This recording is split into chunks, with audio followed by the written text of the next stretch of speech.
blessing that you have given the Inagyang and the Kasadyahan.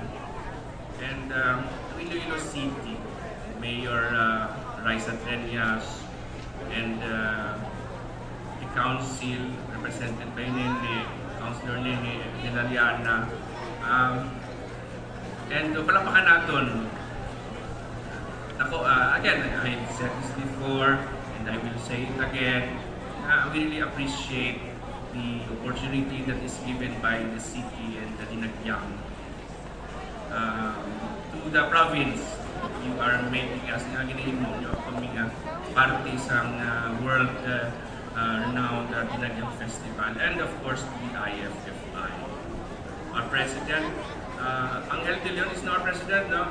Palakpakan natin, Angel De Leon has been with us not only in the IFFI but in all other investment and the economic events of the city and the province of Iloilo. Mr. Judge Peña, our chairman, Alan Tan, ano ka na sa pangalan?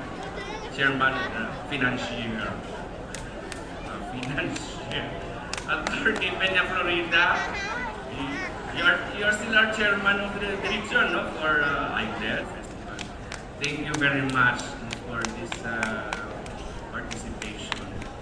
And to our Iloilo Provincial Government, our department heads in our committee led by Dr. Raul Banyas, thank you very much.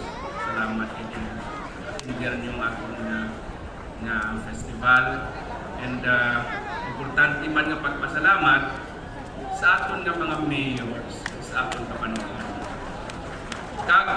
Sa inyo, sa aton very much for joining. I know that it is live practice.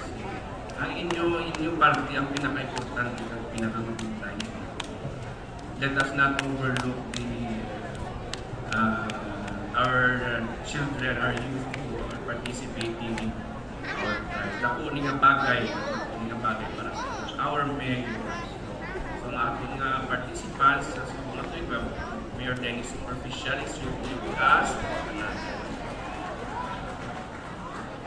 Junjun Gonzales, Mayor Junjun Manates, Mayor Matt Palabriga, Bingawan, by the way, Bingawan, Matt Bingawan, Mayor Bert Meliesa, we have Carl Mondejar of New Lucena. By the way, we have 8 tribes here. We have 8 competing tribes.